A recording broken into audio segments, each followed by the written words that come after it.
વિકસિત ગામ થકી વિકસિત ગુજરાત અને વિકસિત ગુજરાતથી વિકસિત ભારતના સ્વપ્નને સાકાર કરીએ.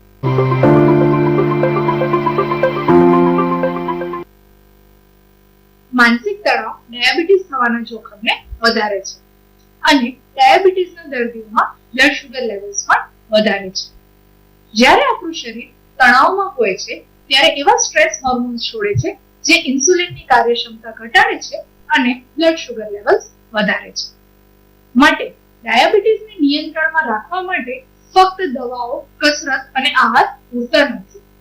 માનસિક સ્વાસ્થ્યનું ધ્યાન રાખવું પણ એટલું જ જરૂરી બને છે. ડાયાબિટીસના દર્દીએ નિયમિત ધ્યાન, યોગ અને કસરત કરવી જોઈએ. પૂરતી નીંદર લેવી જોઈએ. પોતાની મનગમતી પ્રવૃત્તિમાં પરિવારજનો સાથે, મિત્રો સાથે સમય વિતાવવો જોઈએ. તો ચાલો સાથે મળીને આપણે તણાવને ઘટાડીએ અને ડાયાબિટીસને હરાવીએ. શાંત મન સાથે એક સ્વસ્થ જીવન જીવીએ. બેબીને રેશિસ નહીં, કેમ કે થોડી એવી પણ ભીનાશ નહીં, એટલે જ માત્ર પેમ્પર્સ, ના કે કોઈ ઓછી કિંમત વાળું ડાયપર.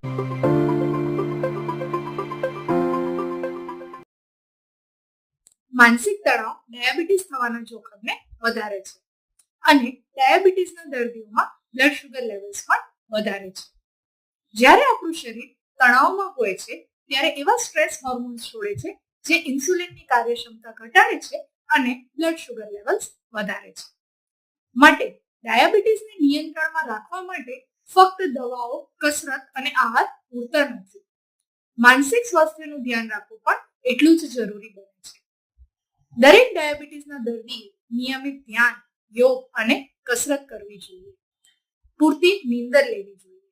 પોતાની મનગમતી પ્રવૃત્તિમાં પરિવારજનો સાથે, મિત્રો સાથે સમય વિતાવવો જોઈએ. તો ચાલો સાથે મળીને આપણે તણાવને ઘટાડીએ અને ડાયાબિટીસને હરાવીએ. શાંત મન સાથે એક સ્વસ્થ જીવન